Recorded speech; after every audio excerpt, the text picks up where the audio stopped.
Recording now.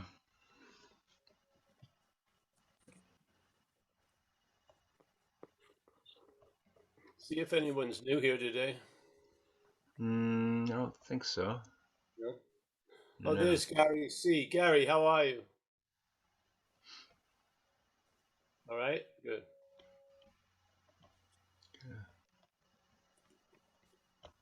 There's Sue, everyone here. All right. Well, start in a minute or so. Are you recording now? Yeah. Okay, well, welcome everyone. Nice to see everybody. It's a beautiful Wednesday evening in Northern California. If you don't like the chimes, let me know. Yeah.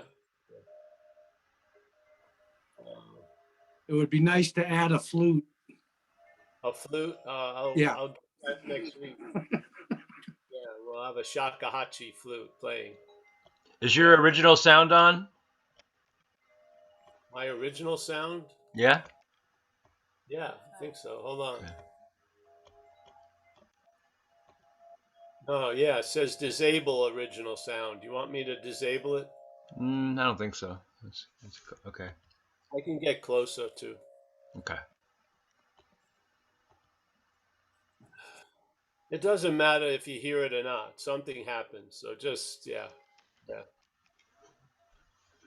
You're, the best way is if you're the last one to know. Tell you the truth. Maybe we should close the thing. Should I? All right, Yeah, let me close it a little. Close it. See if it's better. Is it better now? Yeah. You're good now.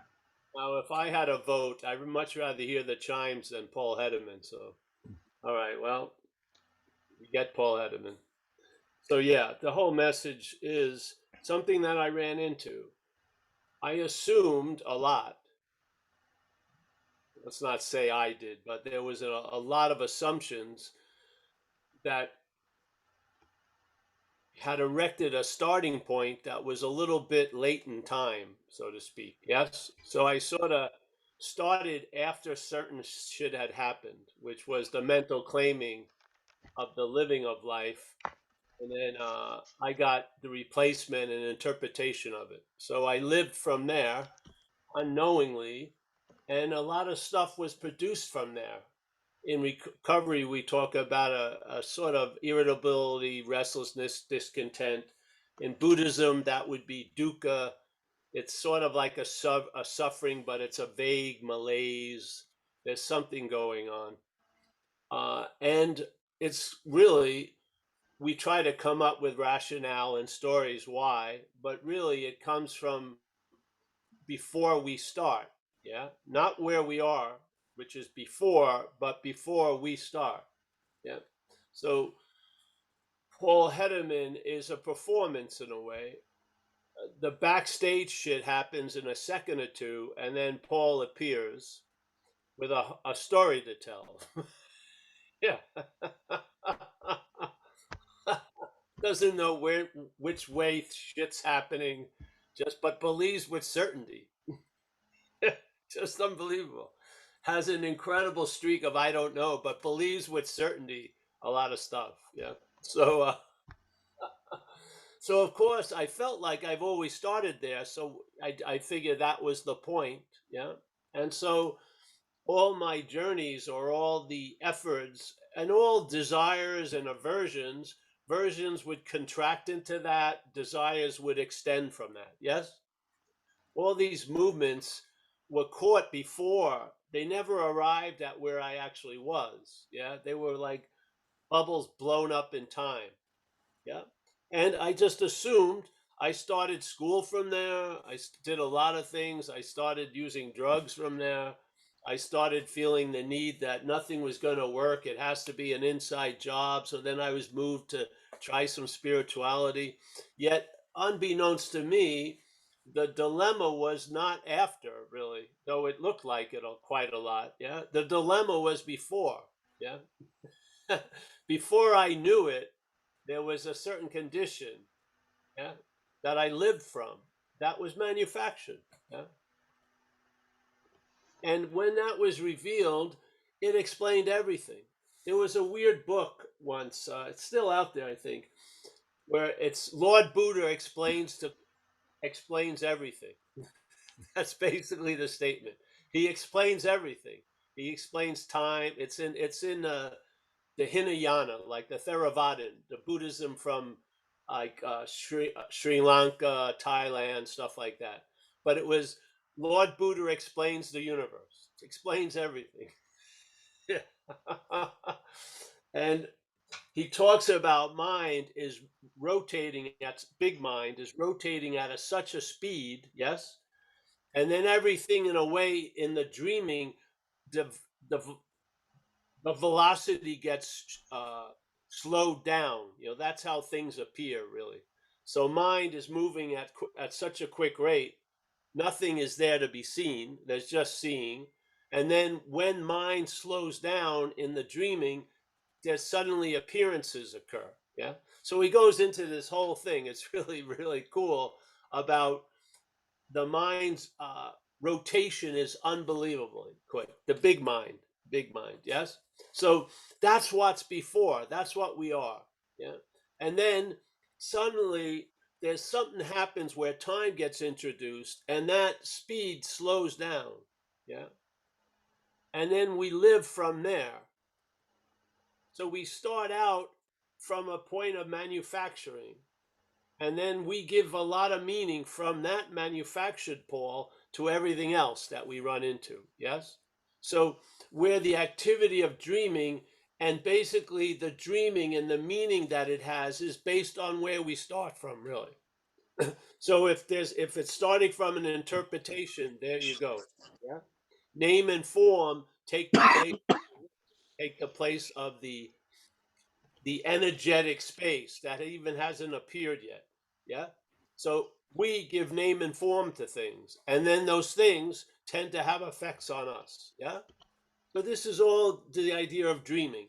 So I went into Buddhism from that point. I went into drug use at that point. I went into recovery at that point. Suddenly I heard the message of non-duality, and I saw that point. Yeah. I saw the point that I had looked from most of my cognizant life, yes? When I was a kid, probably because I had no interest in getting out of anything because I was there. But as soon as there seemed to be a starting point that got moved, things came along with that, which was that irritability, restlessness, looking, yes, hoping something could fulfill what was lacking. And it was all basically because there was a switcheroo from living to an interpretation. Yeah. And I am the interpretation. Yeah. Paul is the interpretive event. Yeah. So when I was introduced to non-duality, it told me all about that which appeared later. And I got an intimation of I am that which is before. Yes. It gave me the understandings that brought into stark contrast the misunderstandings that made that starting point that I launched everything seemingly from. Yes? From the other point, there was no need for a freaking journey. Yeah? Because from the other point, before you arrive at the other shore, you don't have to wait on having never left. You know that already. Yeah? There's a knowing of that already. I don't mean knowing it intellectually. I mean knowing it. You know you've never left that which is before. And of course, it isn't before. I'm using it to describe a difference between that which comes after in time. Yeah. So that non-duality spoke from there to me. Yeah. So when I came up with some translations of the effect of non-duality, it was like the unspoken yes. Yeah. Knowledge before knowledge. Yeah. The last answer. Nothing else had ever been called that in my life. Nothing. Yeah. I had vowed something was the last answer, but I had a strong suspicion it wasn't. In this case, I was thoroughly convinced just by hearing satsang. And then having that hearing not turn into the hearer, but having an understanding of the mental state presenting the hearer. Yeah. I never turned into the hearer. I just assumed I was. Yeah. That assumption was brought into light, and it was erroneous, and I was convinced. Now, was the system convinced? No. The system still believes exactly how it's churning out its interpretation is the interpretation. Yeah, it's it. But you're not of that. Yeah. So you can cohabitate the space that the head would like to fill with an interpretation as the living presence of that space. Yeah. One doesn't have to be shooed out, yeah, for the other to be so. Because something that's not of time does not get filled with time. Yeah. All the time does not fill timelessness. Yeah. It's a whole different, like, metric to inches. It's a completely different thing or no thing. Yeah. So we are of that. This is what Ramana says, and this is what the cryptic little statements of non-duality imply. The seeker and the sought isn't what's happening. The seeker is the sought. Yeah. What's looking is what you wait for it, is what you are looking for. Wait a minute. This doesn't look like what I was looking for. It seems fucking empty, has no qualities. I can't experience it. I can't have it. I can't charge other people to get a piece of it. None of this, yes? I can't, what am I going to do with this? It's nothing, yeah? So what's looking is what you're looking for. Being ourselves reality. I didn't say that. Ramana said it. Ramana Maharshi. The godfather of non-duality as we know it, yeah? Being ourselves reality. It doesn't say you were once and then you did something really stupid and separated from it. Yeah. It doesn't say, oh, you're not it now, but you're going to be if you do this and this and this and that. No, it says being ourselves reality. Yeah. Then what? The greatest mystery is reality, us wanting to attain reality. If you hear the greatest mystery is reality, wanting to attain reality, without the preface, what the hell? You know what I mean? But the preface is being ourselves reality. So in this way, what you used to say Paul wanting to attain reality, you suddenly see Paul as reality, wanting to attain reality. It changes the whole story, seriously. Yes? I mean, really, it's the quickest deflation of a filled up balloon, man. It just, yeah, basically. I mean, what is the doer gonna do? It's gonna sit there, left with its own devices, and then there's an aspect of what you are is gonna see they're not your devices. Yes. So you won't be reaching for the stars with like a claw in those little amusement park things, yeah?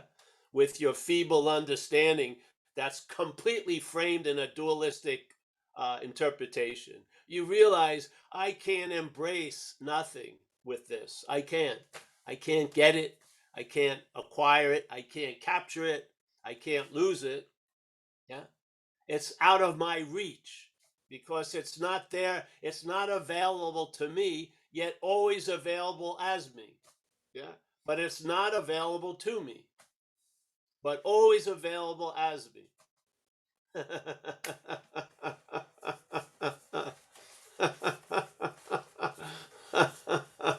You don't get starved in this process. What you're not get starved. Starved. Jack can understand me when I say starved.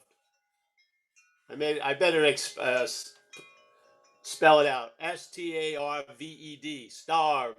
Starved. Yes.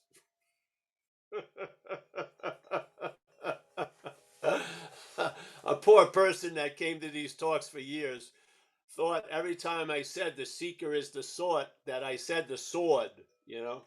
And he finally met me and he goes, I've never understood that statement of yours. And I said, which one is it? He says, the seeker is the sword. I said, that's not it. It's the sword.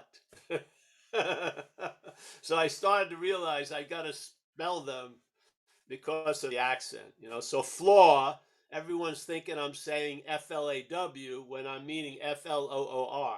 And it changes the meaning, just like the old story, celibate and celebrate. Yeah.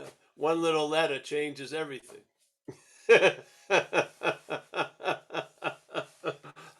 So it's the seeker is the sought.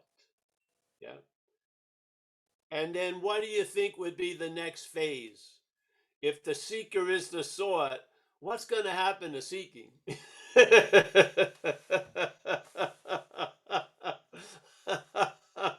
Its stock is going to go down precipitously. There'll be a crash, a stock market crash. We've got bad news in the spiritual world. There's been a huge crash in the spiritual stock market. Seeking has gone down across the board. What the hell's happening? Everyone's stopping to seek. What? The only reason we can thrive as a business is for seeking to be there. What book can I feed them if they're not looking for it? Bad for business. Yes. Seeking, hurt, sought. Yeah. So when I see that commercial with the car and somehow bonded to an idea a beautiful lady is going to come with the car, what that's playing on is a sense of discontentment, irritability, restlessness, and dissatisfaction. And your incredible immunity to all advertisements is satisfaction and contentment.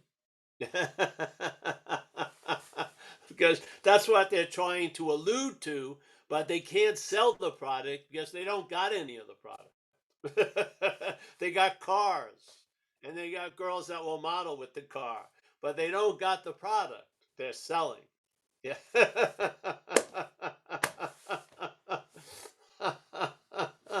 Oops. Yeah. I know I'm on a round the world trip. I know I don't have a house. I know I don't have a FLOOR. Therefore, I have no interest in buying an Oriental rug. Yeah. Now, if you heard, I have no interest in buying an Oriental rug, what a Herculean task that Paul has performed to arrive at having no interest in an Oriental rug. You got to hear what comes before. Yeah. I don't have a house. I don't have a flaw. I'm in India, going to Thailand. I have a backpack. How the hell am I going to buy an Oriental rug? Yeah. It's not virtue. It's pragmatism.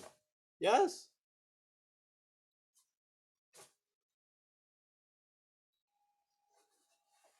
I'm not fighting temptation and shit like that. Things have been seen clearly. That's it. Yeah. I can't get out of an imaginary place. I can't. Yeah.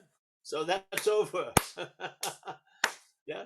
I can keep using myself to find myself, but I've seen that to be futile. Yeah. So I've sat with it.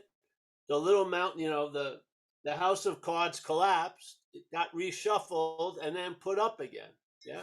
But now it has a lot of windows with a lot of escape hatches with a big skylight. Yes. No dungeon in the cellar. Yeah. You're a free range alcoholic, so to speak, a free range character. Yeah. When you walk into that house of cards, the doors don't lock and the windows close, and now no, you walk out of it just like you walked in it. Yeah. No harm, no harm. Harm, not an exotic form of ham. Harm, HARM. Yes.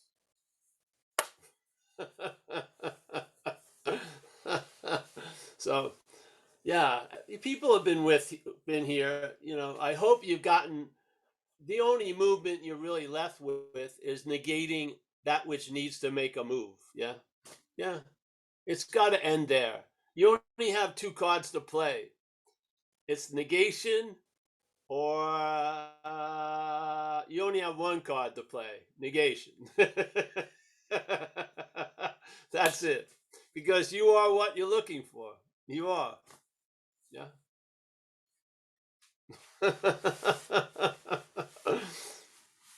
Hallelujah, really.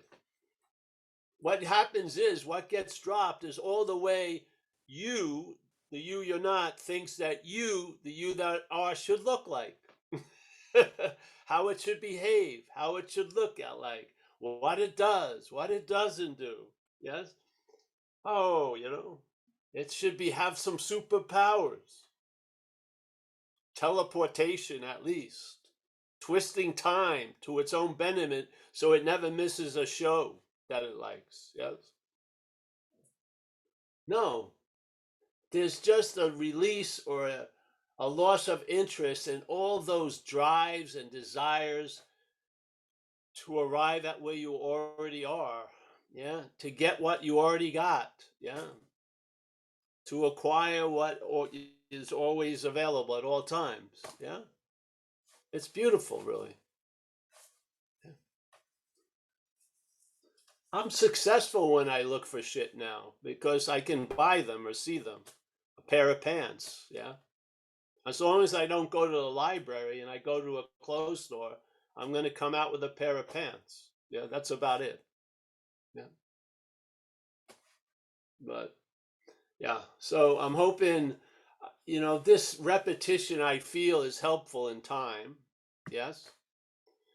And, after you wear the glasses a lot, they basically seemingly correct your vision, so to speak. So you don't have to wear the non-dual glasses. You just wear them until you see enough. Yeah. Yeah. And once the misunderstandings start to fall, the ones that remain are seen to be misunderstandings. Yes. Yeah.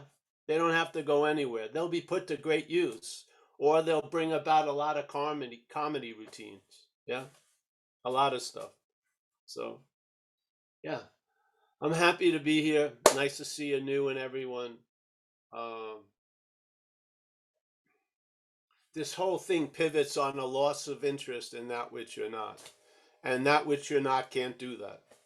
That which you're not cannot lose interest in that which you're not. That would be interest in that which you're not. Yeah, you can't get out of it.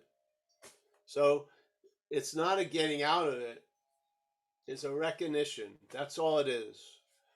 Recognition begets more recognition. And these cryptic sayings, they play the role of a stop sign in a way. And so that which is constantly agitated and moving stops, yeah? And when it stops, you still are there. You continue, yeah? You are that space, that speed and movement happens in, yeah? Yeah. So a little bit of that goes a long way in this experience, this event. It allows you to travel lighter, really, yeah? Something that seemed to escape most of us. We may travel lighter in very controlled situations, but it usually doesn't translate into living daily. Yeah. This does. Yeah. It has anyway. So, and one of the signs of it is you're not looking for anything to allow you to travel lighter because you're traveling lighter. I'm not even into the traveling lighter business. I'm just traveling lighter. How do you get there, Paul? Well, I haven't, so thank God. It's available to you too. Yeah. But not as you. Yeah, that's the good news. If it was available to you, it would have to become unavailable. Yes, you know that, right? Duality has a certain spring effect. If you achieve something, you believe you can lose it. It's just that simple. If you feel like you arrived, you feel like you could depart. Yeah, none of this has any stability in it. Yes. Yeah. This cuts that all off. Yeah. It does. It cuts it off. You can't cut one without the other. This cuts the whole thing off. Yeah. You're not in that which you're trying to get out of. So it cuts the in and the out. Yeah. Yeah. It makes the in seem ludicrous. Then that makes all the attempts to get out seem even more ludicrous. It does. It seems ludicrous. And then you're wanting to get out of it seems more ludicrous. So there you go. Thank you. Anyone want to say anything tonight? If Jack wants to talk, I'll translate Jack's language to everyone else. Jocks don't swim in schools is the first thing to know.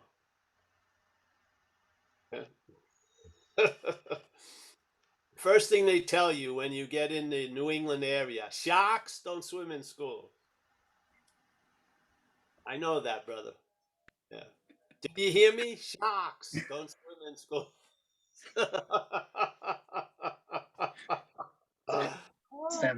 Samskara. Samskara. Skara. Yeah. Sharks don't park cars either. They don't park cars. No. If you see a shark driving a car, get out of the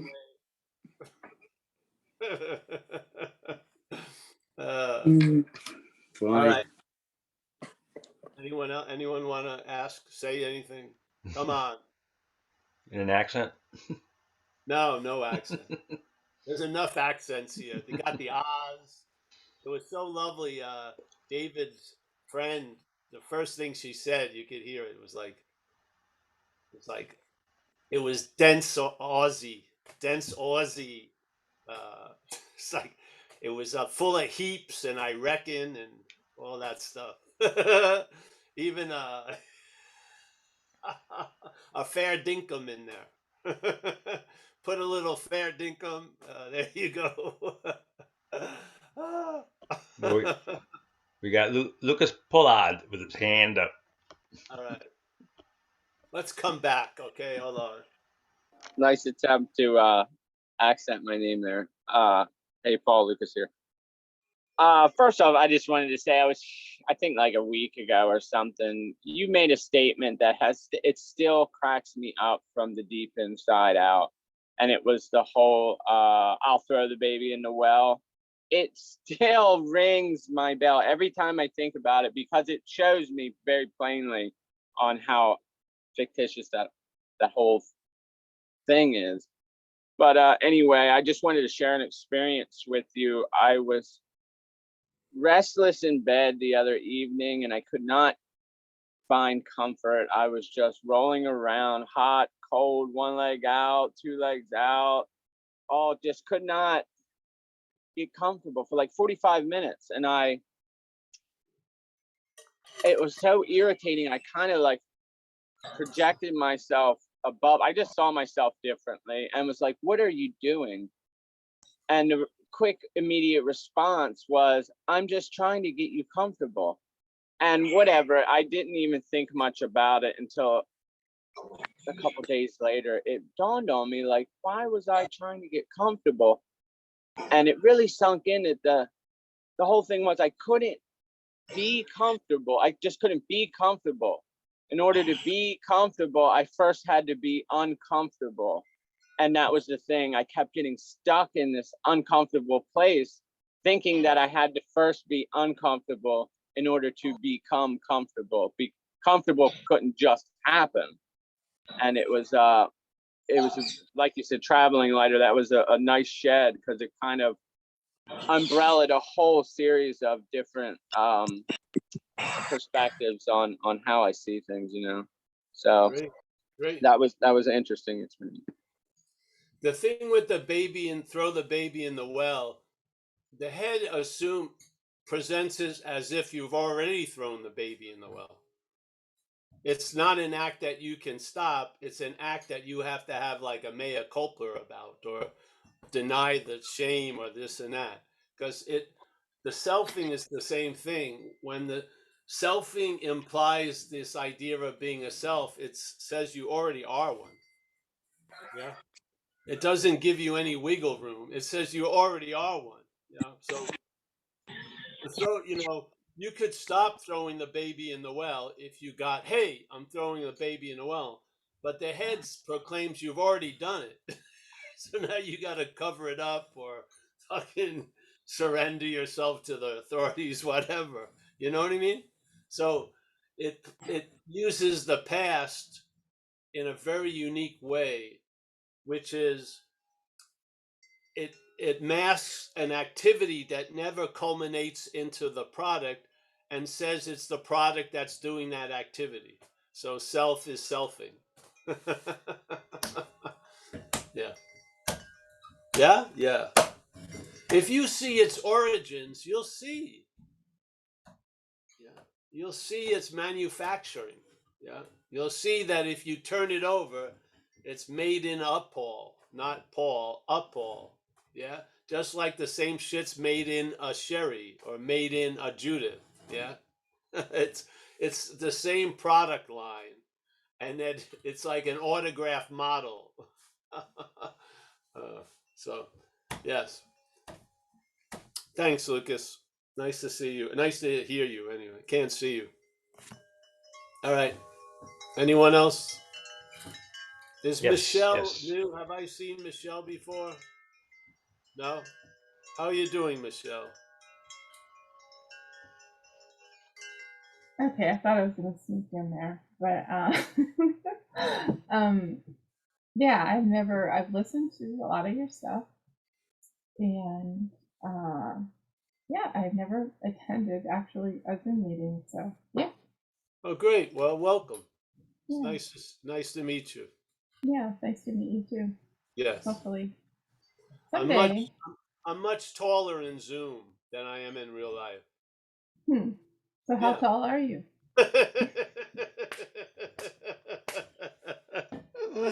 Oh, I'm just joking. 6'2". Okay, that's Yes. tall enough.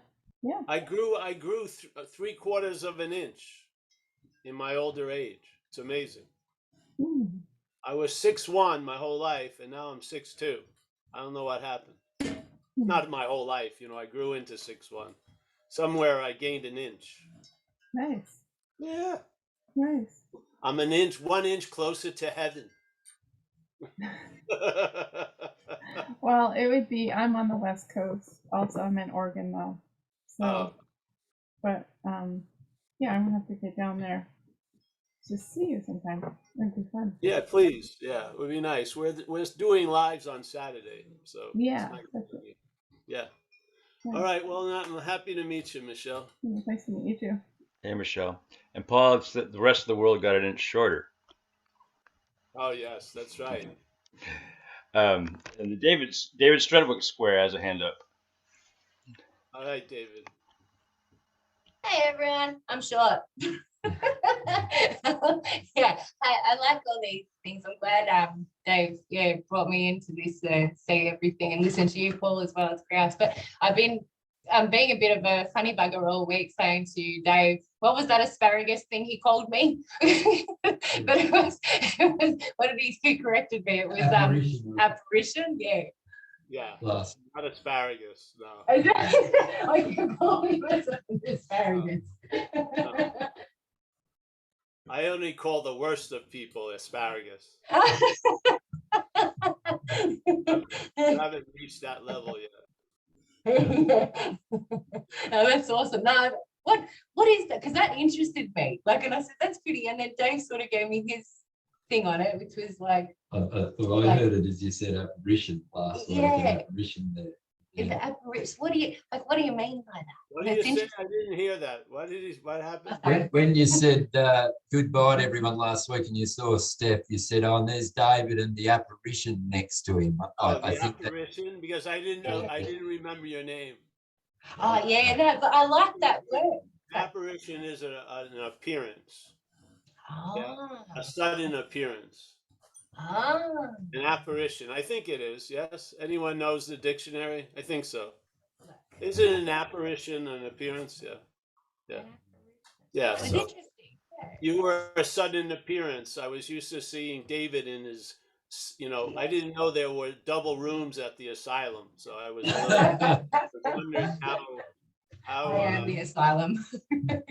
you appeared like an apparition. Yeah. Yeah. I was used to just seeing Dave in the space, and then you showed up. And Yeah. you did a very good job filling the space. Oh, thank you. That's nice. You're Thank welcome. you. Love the that's what talk. I think that's what I meant. Who knows? Yeah. Apparition.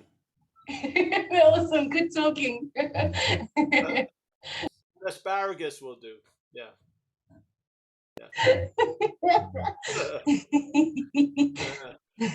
All right. Well, thank you. Nice to see you. Anyone else, Mike? No other hands up right now. Anybody want to? Oh, yeah, we got Gary. Hi, Gary. Unmute. There I am. Unmute. Okay. Yeah. Hi, Mike. How you doing? Good. Yeah. Paul, I was just thinking about how, in my spiritual path, it always seems like one of the things. I'm listening. I just got to open the door. Okay. One of the things was like, I had this one path where I would say, well, who would you be without that thought? And, that was pretty cool. But I found I was always looking for a place to start from, like a place, where you could push off from. Yeah. And it always bothered me that sometimes I had no problem, but I almost had to go looking for a problem so I could solve it and feel better. And as I listen to, I think like, no, that's like 2 steps in the wrong direction. There isn't a problem you have to find to get started. Yes. Yes. Yeah. So, good. Like you often say, the world begins with but. It's like, it's another form of but. It's like that it's unnecessary. And I don't know, I just appreciate showing up here again. And I don't find that in the world very many places. And I appreciate it. There's someone who speaks that language. So it's a rare and beautiful thing. I really appreciate it. And that's why I come back. Thanks. Well, we appreciate you, Gary. It's been very nice to watch. And the thing is, you see, the head needs things to know itself. Yes? The head, but being doesn't. Yeah? Yeah. Being is before knowing, in a sense. Yeah? So the head has to be remembered a lot, and it needs things to get a sense of itself. Just like when I was a kid, I would look at the sky and try to figure out if the clouds were moving, so I would compare them to a tree, and by having that solid, not moving thing, I could recognize the clouds were moving. Yeah, but without that, I wouldn't recognize it. Yeah, this place is binary, it's dualistic. Mm-hmm. So we come to know ourselves through other selves in a weird way. Yeah, but the being is a different beast altogether. Yeah. Yeah. Yeah, it doesn't come to know. It doesn't come to know. It's being. Yeah. No beginning, no end, no middle point, no more being, less being, pure being, unpure being. It's just being. Yeah. Yeah. Yeah. And it doesn't, there's no need for another to know it. It's just, we're it. Yeah. So knowing comes from the old interpretive comparing to come to some kind of idea. There's no comparing being. Yeah. The being we're talking about isn't the opposite or the absent, or isn't the opposite of non-being. It's something, yes, nothing really, but it doesn't have a shadow, so to speak. So I don't learn about who I am by recognizing the shadow. Yes, there's just being. And so that knowledge that we hold so dear, or the mental state does, really has its limits. Yes. Yes. Yeah. It can do things unto a certain point, and then it's sort of like a disservice because you keep trying to know what you already are. Yeah. And this is why it doesn't seem available, because you want it to be available to you. I'm not talking about Gary, to you. Yeah. Yeah. So this way, when you lose interest in that you lose interest in things being available to it. And then that which cannot be available to it, yet is always available, becomes obvious. Yeah, you get it? You see it? Yeah. Yeah. And like sometimes you say, you know, if I'm not sure this is right, you know, a thing by its absence. So Yes, exactly. Like gravity. Yeah, exactly. This is the head. The head doesn't know, it has no idea what the fuck's going on, really. So it sees one thing and compares itself to that and gets a weird assurance. Yeah. But in that policy of assurance, a lot of living's lost. Yes. So now you yeah. know, and a lot of people become very uncurious, not in a healthy way. Yeah. There's Did just you a say hunger. uncurious? Yes, uncurious, not in a Okay. healthy way. Yeah. Okay. They just want to, I'm this because that's that. Yeah. And they just stay in that dualistic mirror, so to speak. Yes. They take up a position. And Yes. And then they see that position by putting everyone else in a position. Just like in yes. family. So the family, when I was younger, obviously, I went off the rails, and I was hurt a lot of people in what I was doing. Yeah, my mother and everything like that. Yeah, but so my family knew themselves by knowing me as a rascal, as like the black sheep, whatever. And even though I grew out of that, they kept seeing me as that. Yeah. Because that's the knowledge, that knowing me as that gave them a sense of knowing them. Yeah. Yeah. So they Bounce off. wanted me to be in the same position of that mirror, even though I had outgrown it. Yeah. And then Yeah. I realized it's pointless. It's a dynamic that they need me to be the black sheep, the head. Yeah. Because that's how they get the sense of what they are. Because there's no sense of what they are. It's gotten to, it's made, it's formulated, it's come to. Yeah. Where being is not that. Being isn't in any process. Yeah. Yeah. There's not a non-being in a process to be. It's not happening. It just is. Yeah. Yeah. So, but we have to compare to get a sense of being what we are. We've got to look. Yeah. Yeah. Gary does. Get us as a this or that. Yeah. It's not us doing it. It's the head, obviously. Yes. Right. Bouncing off the walls. Well, it needs that, because that bounce, it's like a slinky. The slinky moves, and then yeah, it generates its own movement. Yeah. Seer, seen, seer, seen, seer, seen, seer, seen, seer, seen. Yes. Yeah. Yeah. So, well, Well, you I become really blind through it if you. I telling you, I've had some calls this week, and people, they can describe their situation, and I say, yeah, you're fucked completely. Completely. There's no escape. But thank God you're not in it, really.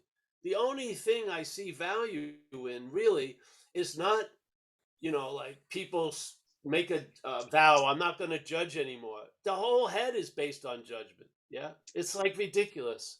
No, just see you're not that doesn't want to judge anymore, because that's only coming from that which judges. Yeah. So it's the only place that will affect all the things that come after it without changing what comes after it. There'll be a loss of interest in all that which comes after it from the before. Yeah. It has no drive to change it, really. If it changes, okay, but that's not its crusade. It just sees things, finally. Yeah. Blue is blue and red is red. Yeah. Yeah. Yeah. And I'll tell you, once you get the sweet taste of success, yeah, it begets more of it. More gets revealed. Yeah. And then you have a basis of traveling lighter that doesn't need to be reviewed or questioned. It's not like my bike tire. I always have to check it because it loses air somehow. I'm not riding it, it just loses air. So I have to pump it. That's not the case with this, yeah? Yeah. Yeah. Yeah. So it maintains itself in a way. How can you maintain a state of being? Being it? I mean, that's how you maintain it, is being it. Well, I guess that's over. Yeah, exactly. Your job's description gives you a lot of free time. So I'm the maintenance person of this thing that maintains itself. Well, I gotta pick up some hobbies. Job done. Life's paying me. I'm on the clock. So Nice. yes, nice. Exactly. Nice. Yes. Very nice. All right. Thanks, Gary. Thanks. Thanks, Gary. Grateful Dave is next. Grateful Dave. Hey, Paul. Thanks for the talk tonight, and always. So I don't know if this is a question. It sort of answered itself as I was listening, but I was doing meditation for a long time, and there was always this feeling that I was the breather. No matter how subtle I got, I was always the one breathing. And the other night I was listening to a kind of a non-dual guided meditation, and I was being breathed for the first time ever, if that makes any sense. It was pretty amazing, and I just want to thank you, because I don't know if I would have ever come to that without you. And then I guess the question, if there is one, is, I studied a lot of Buddhism, and I come from a Theravadan school a lot. The breath is the body conditioner, and the breath is the mind conditioner, and the mind conditions the body, and on and on. How does that fit into the non-dualistic framing, as you would put it, or is there any connection there, or is it just slip into something that could or couldn't happen in the non-dual space? Yeah. It could or couldn't happen. It doesn't change the space. Yeah. So there could be breathing with attempting to have a lot of things quiet and sitting there. And then there can be breathing and not paying any attention to it. Both of them are states in non-duality. Are they a non-dual state? Well, in a way, but they're states in non-duality. Yeah. So whatever you're drawn to do that allows you maybe to travel lighter, because in the dreaming, a lot of the traveling lighter will will be things that seem to appear in the dream. So here's your Buddhism is appearing in the dream, and it's going to be used to dream yourself out of the dreaming. And as you do, the dream will get happier. And maybe one of the parts of the dream getting happier is not relying on Buddhism so much. Yeah. But first to arrive there, there's a reliance on Buddhism. So there was value in reliance on Buddhism, and there's value in not relying on Buddhism. Yeah. Yeah, Because you're I dreaming remember. yourself out of the dreaming. Yeah, it's great. Okay. Yeah. I don't think anything that ever happens on that level, there's no, it's all included in the final score of the game, so to speak. Yes, it's all, yeah, yeah. Like the Course would say, your greatest failures were your greatest successes. Your greatest successes were your greatest failures. What? Yeah, yeah. They're trying to play with that mental logic because that's the stuff that causes us to be blind to what is, really. Yeah. We look through a lot of different thick mental lenses, and by the time we see whatever we're looking at, that which we see has been completely changed by the seeing of it. Yeah, through all those lenses. Yeah, it's just, yeah. And then you're surprised that the worst thing that ever happened to you one day is seen as the best thing that ever happened to you. Yeah. What? Did the thing change? No, the lenses got changed. Yeah. So from one lens, that was the worst thing that ever happened to me. Now you have some new lenses. That was the best thing that happened to me. That's how extreme it can be. Yeah. Mm. Yeah. One more question on that same front is, I often in the beingness, the body becomes part of that being. It becomes part of the awareness. And then it's, I hear a lot of in non-duality, I'm not the body. But there's a definite a feeling of being within the entire body. It's if you say non-duality, in that there is no duality between that which is, the ultimate and everything else, right? Would that Well, come yeah, into like alignment? emptiness is form and form is emptiness. Yes. Mm. Yes. But you see, the thing is, I am not the body is a fact. The body identification claiming to be the hearer of that message goes awry. Yeah. But it's not a message to the body identification. It's a message, it's a fact. I'm not a body. Yeah. When the hearer of it is the mental identification, then usually it attempts as the body to get out of the body. And it wants to be a body to recognize it when it happens. Yes. So, and there's value in that. Yeah, there is. I mean, a lot of the greatest value is to watch what gets reacted when you hear something. Yeah. What comes up in your head can be quite instructive when you see it as not you. Yeah. And a lot of times without these cryptic statements or without the way it's presented, that shit will just lay in the weeds just fine. Yeah. But a lot of times, this is the beauty, at least in my meeting non-duality, it brought out a lot of stuff that was safely hidden in the weeds. Yeah. And I could finally see it from a different perch. Not from the tree that it came from, but from another tree. I could see it. And there was huge value in that. Huge value. Because the way the head works is it arrives at where it always is through negation, really. Yeah. It has to, just like I had to have a tree to see the clouds moves. To short circuit this system, we got to confound it in a way. Yeah. And how to So, confound it is you get a real sense of what you are by seeing what you're not here. You do. Yeah. Would it be safe to say then that the body minus the body identification is pure being? In an appearance, yes, everything is, yes. Okay. Yeah. So, but nothing is coming into create, nothing has been created. It's like the Course says, the mind of man, the mental condition makes shit. Yeah.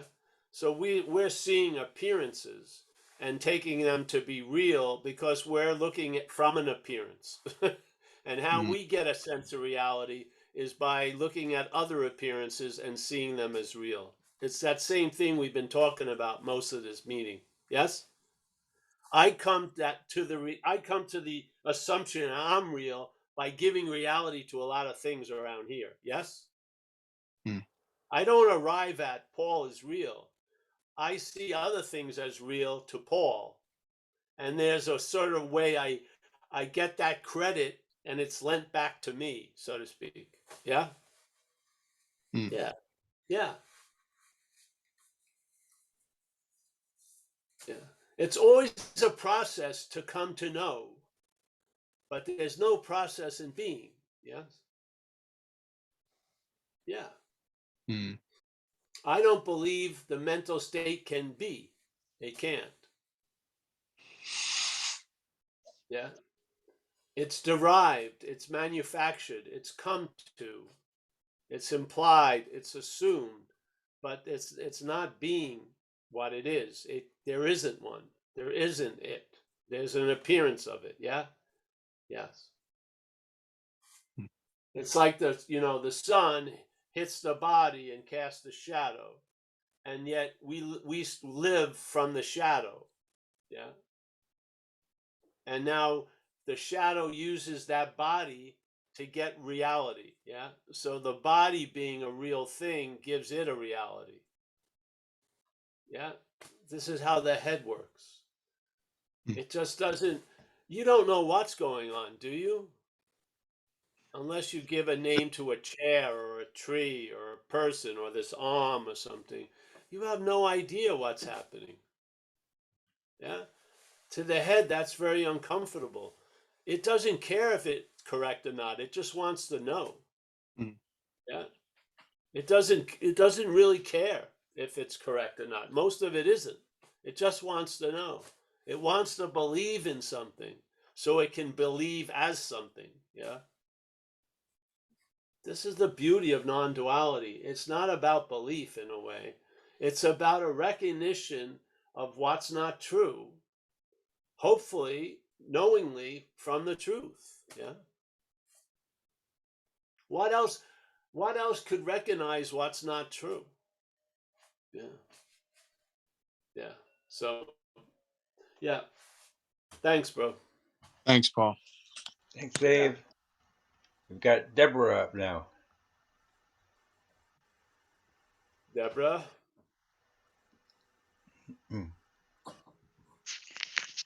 Hi, everyone. Thank you, Paul. I've always been a lover of Koans because when you talk, it reminds me of the Koans that it's some of those, they kind of have a humor to them, but they put you in that place where, whatever that is. And I remember one guy that was into Zen for a long time. He said something that just popped me right into that, and that was eternity is not a long time. And it was just like, it's so hard for me to explain, but I got it. It was like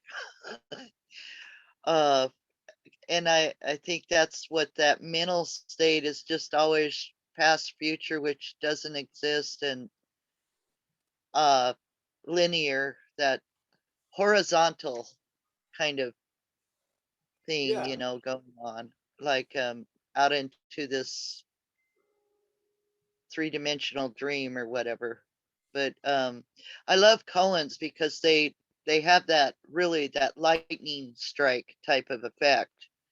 And then they also make me laugh at the silliness of how that mental state goes on and tries to go on, you know. Yeah. And I was at a monastery once, and one guy said, I'm not into meditation like I used to be, but he said, just don't get on the train, you know. And it was that was another thing that kind of really helped me. It was just like mental things happen, and then when that identifying with it is, I think, when I get on the train, basically, instead of Yeah. just, Yeah. you Yeah. know. And Well, it getting just on those the kind train, of you things. feel like you left the station. Right. It's really the feeling of leaving the station is the dilemma. Right. It's even beyond that. Yeah. Yes. But So I the really thing is, enjoy with the this koan talk and and stuff, listening. the lightning strike is of mind, not the koan. The koan just confuses the relative head, and then the lightning Right. is of mind. Yeah, so you can get a sudden hit from what you actually are, Right. through what you're not. Yeah, not by what you're not. Through it. Boom. Yeah. Right. Yeah. And then the mental state comes back to declare what it just thought it experienced, but it wasn't Yes, even there. exactly. But now you're not surprised by that. You have an Yeah. It's understanding. just And it's also the most important part of that understanding is to see you're not the chooser of that. You're not doing it. You don't come back and right. cure anything. That's Right. that is beyond the realm of doership. Yes, it's just insane. Because what happens if you feel like you're doing something that seems not to be cool, do you really want to see that? No, probably not. Yeah, Right. yeah. So there's a cognitive dissonance where we're sitting. Some things, the head has ideas that when more is revealed, there's going to be a lot more fucking drag. You know, I'm going to have to take responsibility for this and shit like that. That's the last thing I want to do. So Right. it says one thing, but it doesn't have a real drive to go that direction. Like in AA, we say you have to do a fearless inventory. Self Mm-hmm. cannot do a fearless inventory. This idea of Paul, it will, it will live, it will act as if it doesn't know what it actually knows, because Right. it doesn't want to know that, because it doesn't go along with its little plan. Yes. I've talked to a lot of people, and usually, if you ask them a simple question, what is it you know that you don't want to know? The answer's right there. Yeah. So they don't want to know that this person maybe they're involved with is batshit crazy. Why? Because they like going horizontal with her, or they're Mm-hmm. afraid she's got a lot of money. I don't. I don't think I'm going to have a good future. Got to hook up. There's a lot of agendas Right. come up. And so they're walking around talking to everyone, but they already know, but they don't want to know it. Yeah. So, Right. all right, don't. So go ahead and do it, and at least be accountable, because you know Mhm. that this is a stupid ass move. Well, the thing I don't care is, if you do it or not. I don't. But right. I, That I, brings up a I don't want you so to that call me and talk about 3 hours yeah. about how I had no idea. You did have an idea. You just went ahead, went for it. Yeah.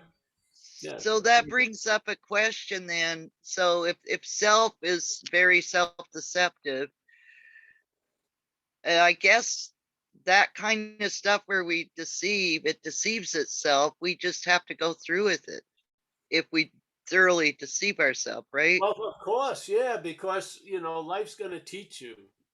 Right. Like in AA, we have a thing where after you're in AA for a while and you stop becoming, the saint of all the addicts and alcoholics, you see that you do people a disservice by trying to keep them from their bottom.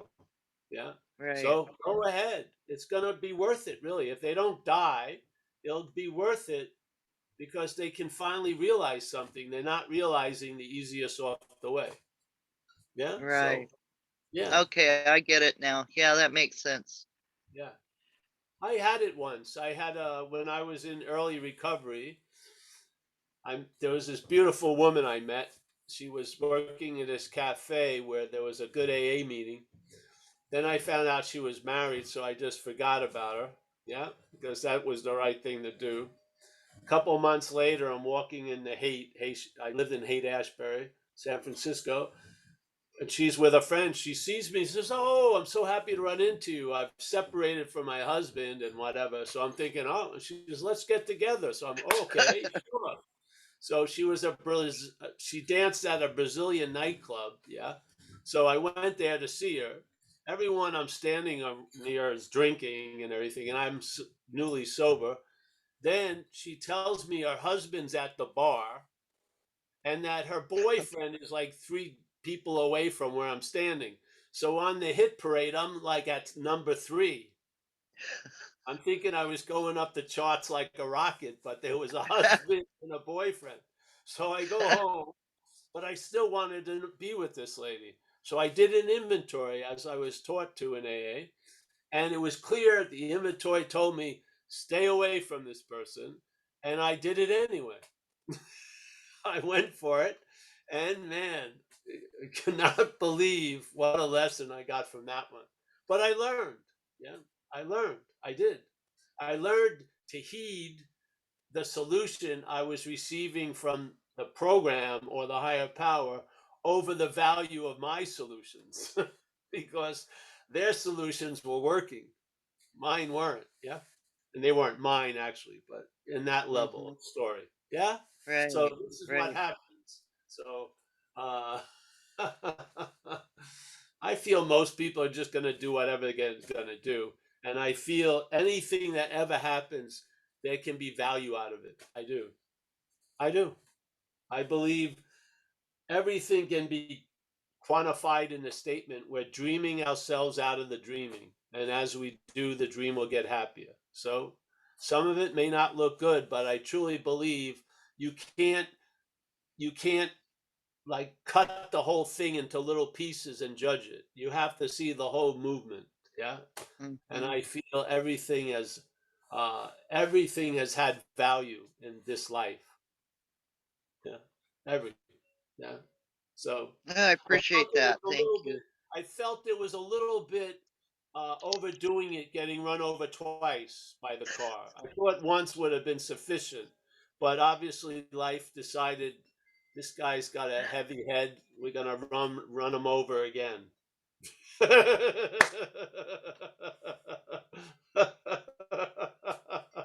It seemed to work. I'm here, right?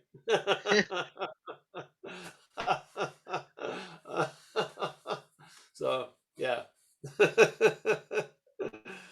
I don't know, we look at it from a lot of places here.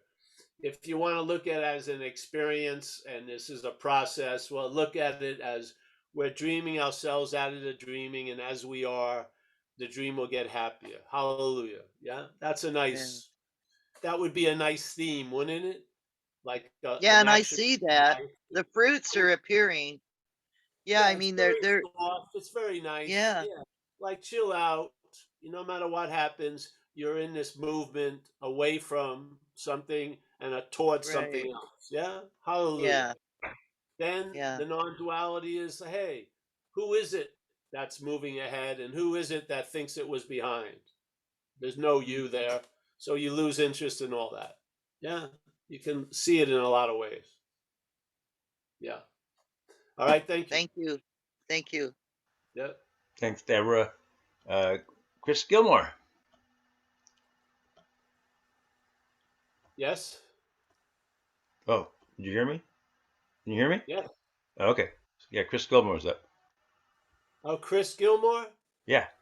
I haven't heard from Chris in about 2 years. All right. How are you, Paul? Good. I had a question about the horse and cart thing. I understand the first part of it where you got the horse before the cart, which is a mental creation and doesn't exist.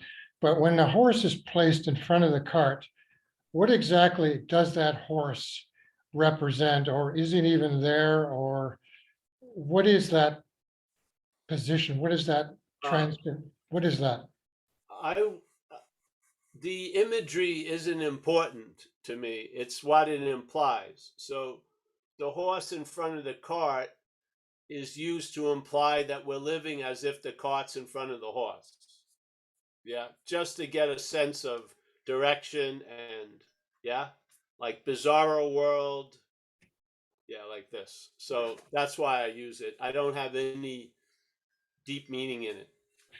So there's really no, I had a kind of an interpretation of that, if that horse actually existed after the cart, but it doesn't really exist because there's no such thing as a horse really anyway, right? Yes, yes. Okay, so my interpretation was possibly that, let's just say that that existed as a function of the cart. In other words, I was thinking maybe it's the same relation, and I don't know whether this got any relevance, but the relationship between the ocean and the waves, that it's a kind of a personal expression of an impersonal. Does that make any sense at all? Yes. If it makes sense to you, it makes sense. I Because have no idea whether it makes sense. I'm just throwing it out. yeah, this is the beauty of things. Well, for me, the horse and the cart would be, the cart has no way to move itself. The horse is, so the non-existent thing would be the cart, and the existent thing would be the horse. Yeah. But when the cart is in front of the horse, the cart is taking the qualities of the horse to be its own. So it believes it's a self-moving cart. Yeah. Well, in fact, it's not. So the horse in front of the cart is sort of like having existence before the non-existent thing, instead of having the non-existent thing ahead of existence. Yes. Yeah. Yeah. That's the So, sort of. so if let's just say the horse in some form, I'm just repeating myself. Yeah. So if the horse but there's no such thing as a horse because there's no thing anyway. So does the cart represent kind of the life force, spontaneous life force, unimpeded by any kind of mental stuff? No, the cart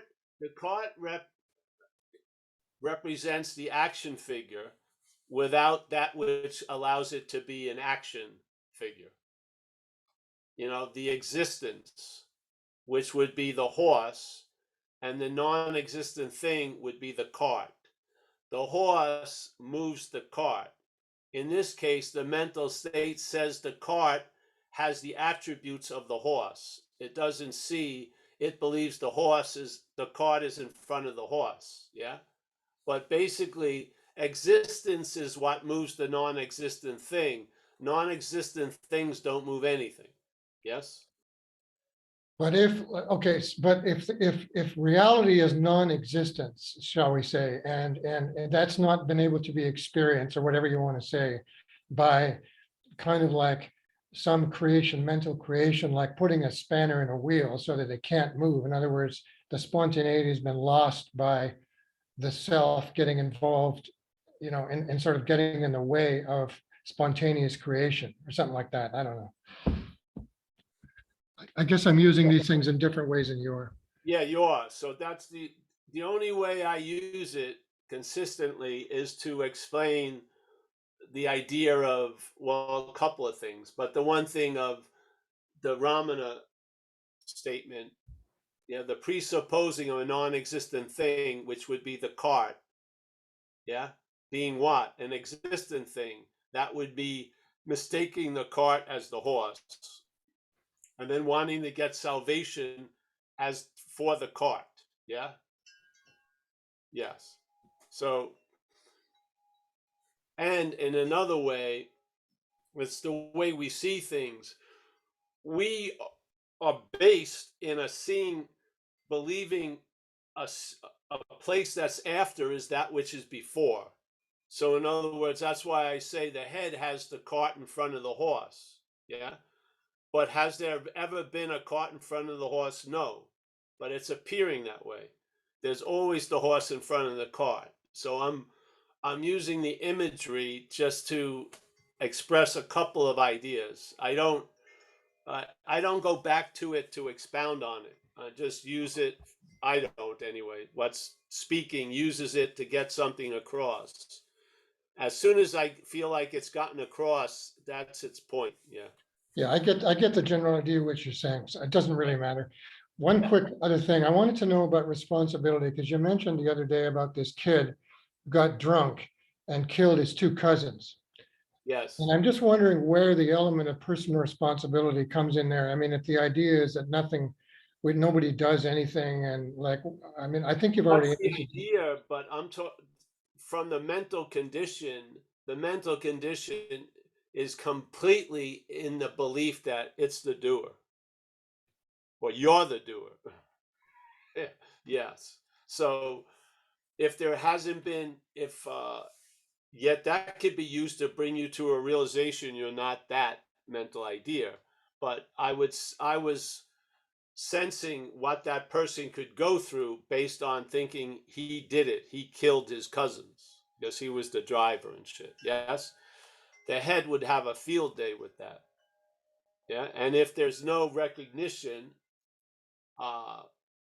it's almost better to go through with it than try to use some pseudo philosophy to seemingly try to get out of it by saying I'm not the person who is the driver. You know, it's probably not gonna gain much traction. Yes.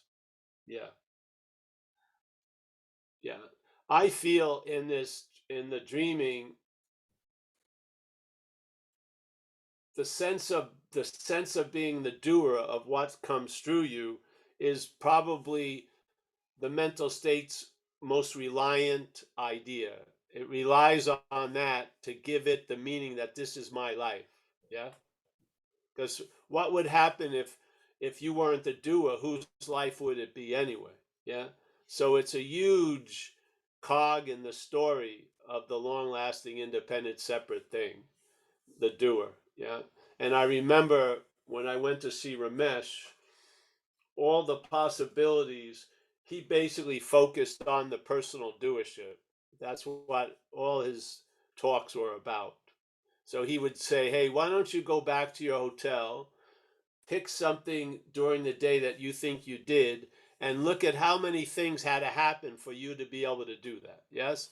So he was just trying to weaken the sense of personal doership, because I felt he saw the value in the mental machinery that's given to this doer. And in recovery, I see it quite a lot, because most people, it's not a far off idea that you've been possessed by something when you're under the influence, that you're dancing with a gorilla or a demonic possession.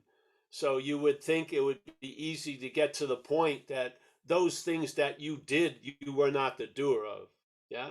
But the stubbornness of that belief is pretty damn strong, that it can work after 34 years of sobriety.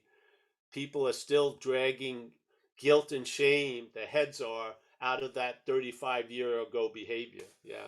So, yes. So I don't know where I went with that, but that's the idea of doer when I was talking about the kids. Yeah. Because obviously that's where the head would go. Yes. Yes. So, yeah. But he's still going to have to be responsible for what he did, right? Well, yes, of course. Of course he is, as the action figure, for sure. Yeah. But see, you can be accountable as an action figure and not responsible as whatever. There's relief there, a lot of relief, instead of being responsible as the action figure and then calling all of you the action figure and then being completely responsible. That's yeah, that's a lot of weight. So yeah. But he did it. Sorry, Paul. But he did it. He wasn't made to do it. I mean, it wasn't like impersonal force maybe I'm not understanding what you're saying, but I Oh mean, yeah, no, there's no he did it.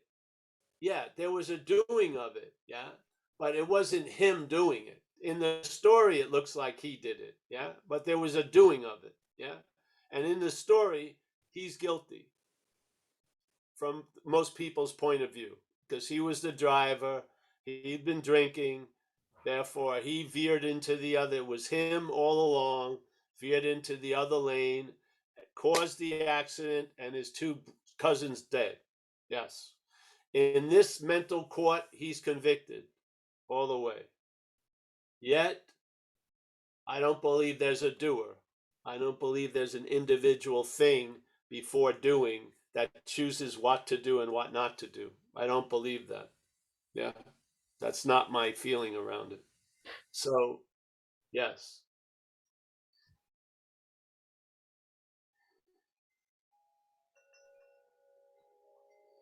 Yeah, that's thank you. Thanks, Chris. And we have Mandy. most of the stuff that we say, we're trying to get to another point. Yeah. So to talk about a situation that seems terrible and it becomes like a vice like situation is because of the stubbornness of the belief that you're the doer. Yeah. Yeah, I understand. That's what I'm interested in. I understand. I'm not interested in the car accident that much. I am, but I'm interested in what can be shown in those examples. Yeah.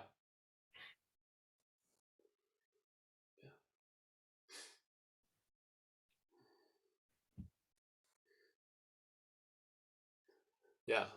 In a lot of ways, the satsang, the end justifies the means. Yeah. You're attempting to just evoke an imagery that there's value there. It's like it's like feeling something instead of feeling it through a jacket and a sweater and a shirt, you go right to the skin. Yes. I understand. Yeah. Yeah. So yeah. Yeah. So all right, who's this? Mandy? Yeah. Hi, Paul. I was wondering in the non-dual state, how is intimate relationships affected as far as like love and passion goes with your partner? Well, first of all, anything and everything goes in the non-dual state. Yeah, because the non-dual state is the context of the content. Whatever that content may be, it's held by everywhere, let's say. Nowhere, everywhere. Now, its effect on what I would call my, as an action figures relationship, I don't know how what I can say about that. Yeah, but I feel it. If there's one knot that precedes all the other knots, and there's a thread that runs through the first knot through all the other knots, and if you release or relieve the first knot, you may see its effects on all the other knots. I would see it that way. Yes. So what I meditated through non-duality allowed, in a weird way, I'm more of an individual when I'm not an individual. Yeah. And I could see my relationship not as me and her, but as us. Yes. And that Amelia and I are playing a role in a bigger component called us. Yes. And that has done a load of good to weaken the old perspective of you and I. Yes. Yes. So it's been the magic elixir, I feel, this idea of us. Yes. Oh, Yeah. thank you. Yeah, I was feeling some kind of like resistance there, like I was going to be missing out, on passion and, in that state. No, no, you're more, a lot of, the mental state is an inhibitor a lot. Yeah. It muffles a lot of stuff that could be coming in and triggering a lot. It muffles a huge amount. It's an inhibitor factor. So you feel a huge amount more all the time. Yeah. Yeah. Okay. You're on all the time. Sleeping, dreaming, awake, all the time.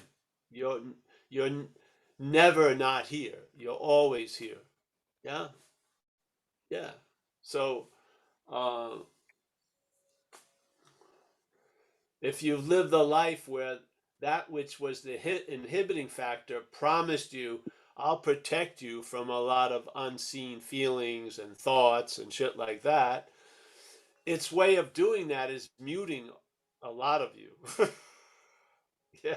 You know what I mean? It's like if something came through one window and was a problem, what it does is shut down all the windows. Yes. It's not very like specific. It's sort of like the thing when people ask me a lot. I'm worried about trusting people because I may be taken advantage of. You probably will, but I'd rather trust and get taken advantage of occasionally than not trust and not feel anything. You know what I mean? I just don't see that as a good deal. Yeah. Yeah. So, yeah. So, yes, I don't, it hasn't, I think it really amplifies a lot more than mutes it. Yeah. Thank Yeah. you. It just weakens the idea it's you. It doesn't weaken what comes after that. Yeah. It weakens actually the meaning that's given to it, but what comes after it comes after it. Yeah. You experience a lot, but it weakens this whole little mental game of giving meaning and shifting meaning. Yes. Through this word my and stuff. It changes that a lot. It's really the essence of traveling lighter that we speak of, really. Yeah.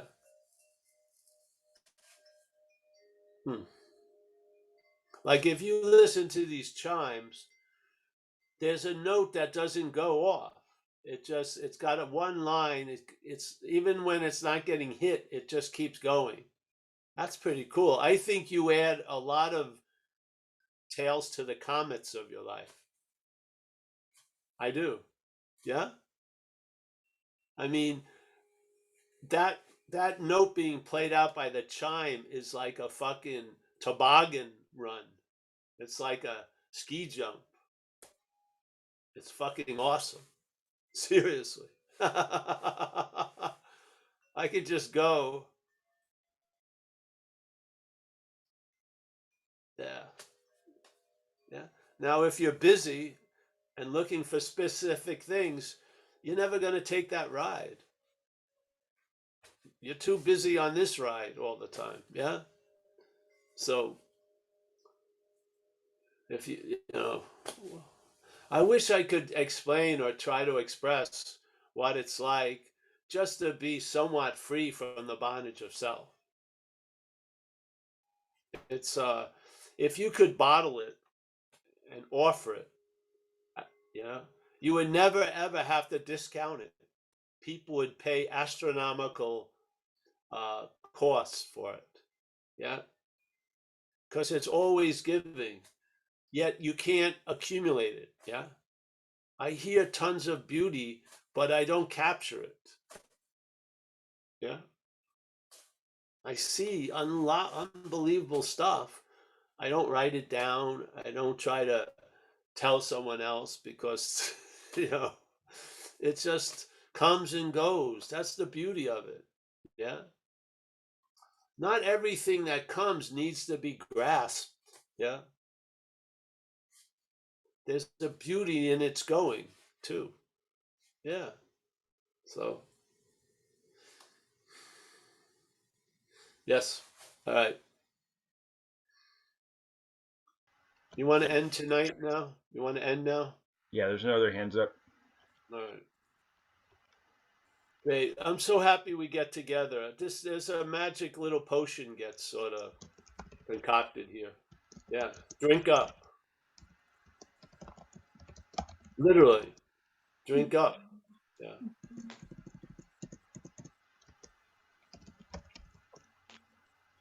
All right. Well, let's say thanks, Mike, for everything. It's almost as if you're right around the corner. Yeah. And also, by the way, I'm pretty sure in late June, I'm going to be back east for a few days doing live talks in Dover and other places, New York and stuff. So we'll have it posted when we set it up. We may even go see Jack take a couple of days and go to the Cape. I hate that time in the summer. I'm afraid with all the people there. I may have to take a helicopter ride and get dropped off. Yes. All right. So yeah. So just keep you, if you're interested in, live is good. Live is a good way to entertain the message. So, all right, we got Judith and Kerry, our Hawaii contingent. Yes. Yeah. They only have one vote in the Senate, but they have a lot of sway. Yeah, it's nice to see both of you. All right, and we got the apparition and then the other apparition. Apparition number 1 and apparition number 2. Fair dinkum. Kathleen, nice to see you, Kathleen. Thank you, Paul. You always have such you look like the Cheshire cat that ate the canary. It's very nice. Because I'm listening to you, that's why. There you go. We got Bill C, Mr. Churchman. Nice to see you, man. Gary, as always. Gary, Thanks you're again, Paul. serial, Gary. We got to sort of put some anchors around your ankles, keep you here. Yeah. Got to eat a little more. Eat some Fahrenheit muck. I think I got plenty of weight that way. Some glutinous. Eat some gluten. We want you around here. All right. We got a new, as always. Clifford, our man in Chiang Mai. Nice to see you, Clifford. We got Chris. Chris is not in front of the little heaven's door for only thin people. All right. We got John Ah. John Ah from the Byron Bay area. Yes. Hey, Paul. Thank you, mate. It's just lovely today. Really good. It's like surfing coming here. You get on that wave and it's just 2 hours of surfing. Thank you for all the effort you put in. Isn't it? Really nice. Beautiful. Yes. And the boards are free. It's pretty nice. Yeah. Yeah. All right. We got Jack G. Yeah, there he is. Yeah. Nice to see you, Jack. There's Michelle. Pleasure to meet you, Michelle. Hope to see you again. Absolutely. I can't believe I waited so long to do this. Thank you. You haven't missed anything anyway. We got Deborah. Deborah B, our Koan master, our Koan mistress. We got John W, another ASEAN. Yes, yes. We got Anish. Anish is sort of, we can't pry him away now. He's stuck to us. Yes. That's good, Anish. Yeah, very good, actually. We got Stefan on having never left, as always. Grateful Dave, pleasure. Yeah. Angie, as always. Susanna, fantastic.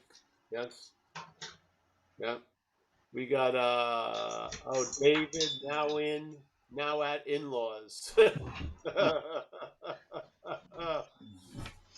We used to have a little joke about when the mothership arrives, you better walk around it and make sure it's not the mother-in-law ship. Yeah. You just want to I need to change. I need to change that. I'm gratefully home now. I'm no longer at the in-law. There you go.